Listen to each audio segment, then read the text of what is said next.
আজকে গণতন্ত্রের নেত্রী, আপসহীন দেশনেত্রী, গণতন্ত্রের মাতা দেশনেত্রী বেগম খালেদা জিয়ার ৮০তম জন্মবার্ষিকী উপলক্ষে দোয়া ও আলোচনা সভায় উপস্থিত শেরনগর উপজেলা বিএনপি সিনিয়র নেতৃবৃন্দ। আমি নাম অ্যাড্রেস করছি না, আপনারা সবাই চিনেন ওনাদেরকে। অঙ্গ সংগঠনের সিনিয়র নেতৃবৃন্দ এবং আমার সামনে উপবিষ্ট ইলেকট্রনিক মিডিয়া, প্রিন্ট মিডিয়া এবং আমাদের দলের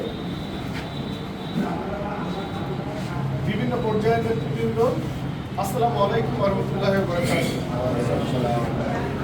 আজকে জুম্মার দিন, জুম্মার নামাজ আগত, কথা বলার কথা সংক্ষেপে যে কথাটি বলতে চাই, যে মানুষটি ৮০তম জন্মবার্ষিকী উপলক্ষে আমরা এখানে সমবেত হয়েছি, সেই মানুষটিকে শহীদ রাষ্ট্রপতি জিয়াউর রহমানের স্ত্রী, যিনি আমরা যাকে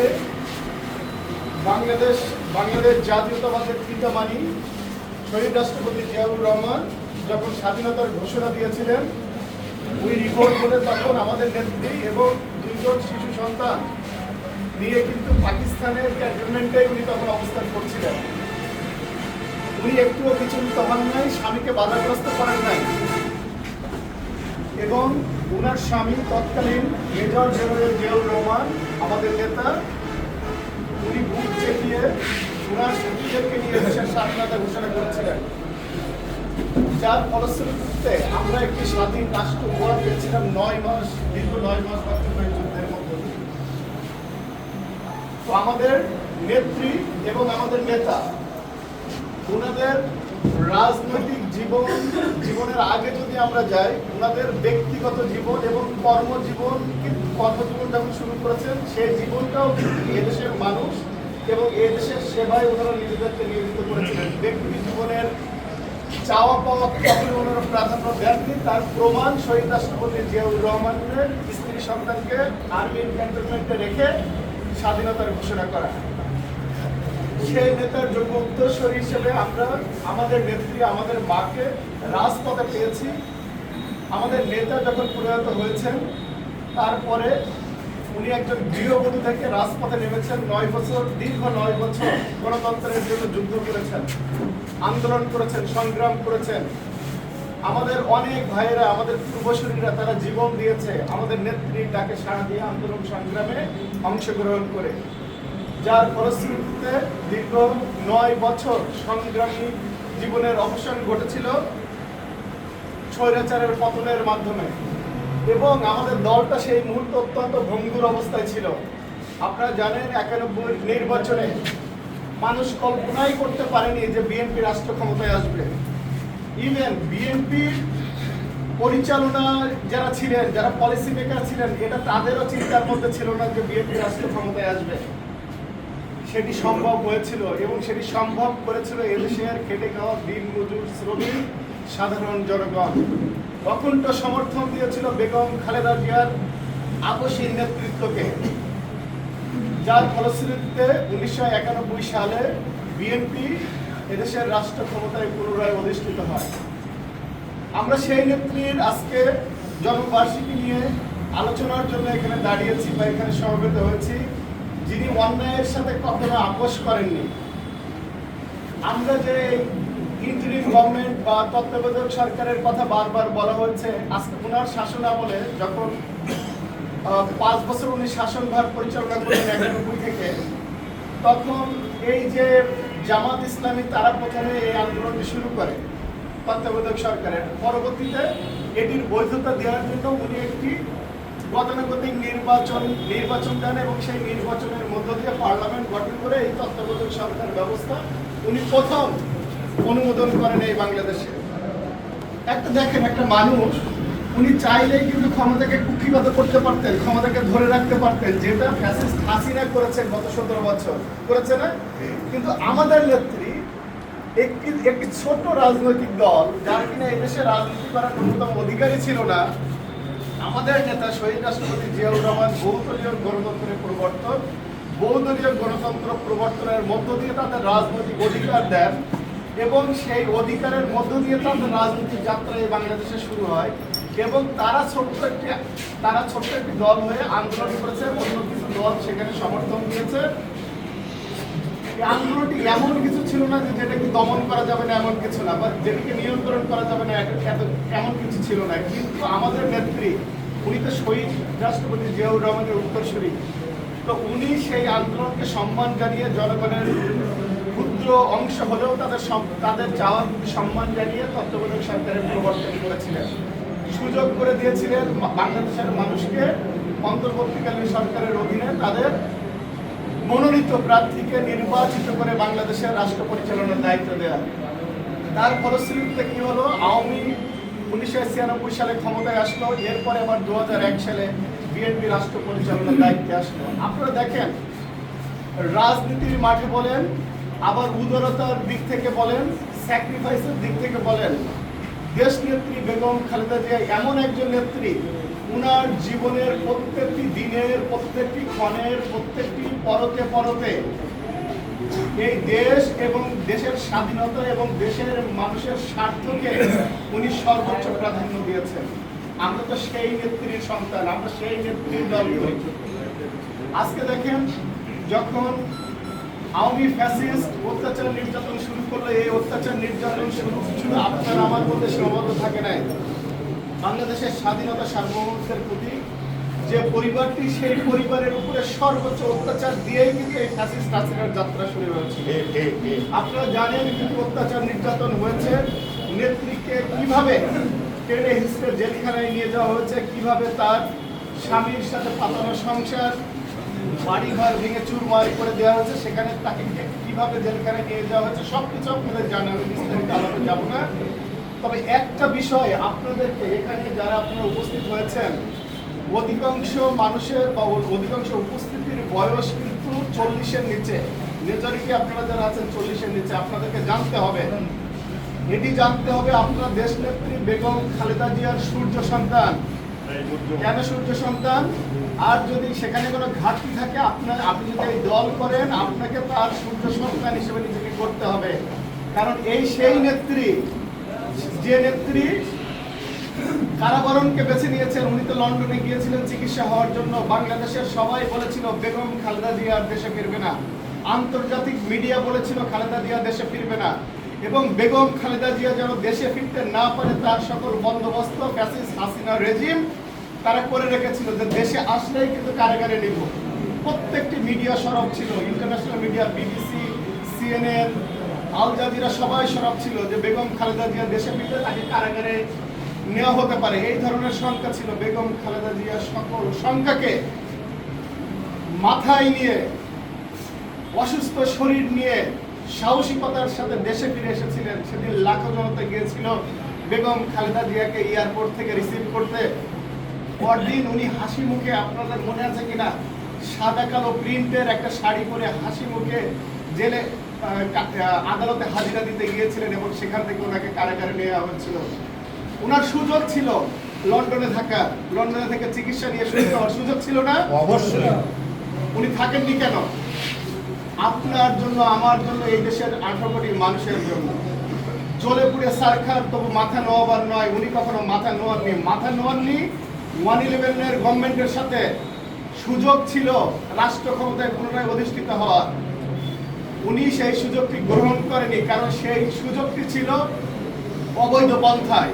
যারা অবৈধভাবে 2 বছর এদেশকে শাসন করেছে, শোষণ করেছে, তাদের আইনগত বৈধতা চেয়েছিল। বেগম খালেদা জিয়া বলেছিলেন, সুষ্ঠু নির্বাচনের ব্যবস্থা করো, যদি দেশের জনগণ আমার দলকে নির্বাচিত করে আমরা রাষ্ট্র পরিচালনায় যাব এবং তোমাদের এই দেশের প্রচলিত আইনে বিচার করব। তারা ভয় পেয়ে গিয়েছিল।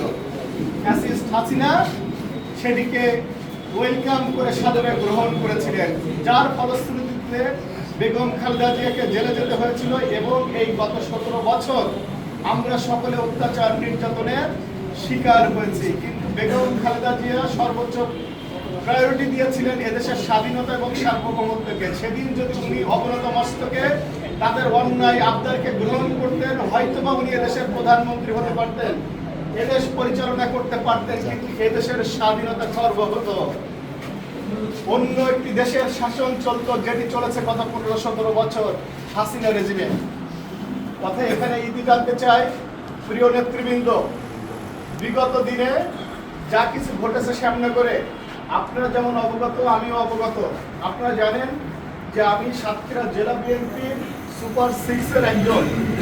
তো এখানে ব্যক্তিগতভাবে আমার কিছু বাধ্যবাধকতা থেকেই যায়, সেটি আপনারা বুঝবেন। তবে এখন অবধি যা কিছু হয়েছে, এখানে আপনাদের যেমন মনোকষ্ট আছে, কিছু কিছু বিষয়ে আমিও জেলা বিএনপির সিদ্ধান্তের সাথে একমত নই।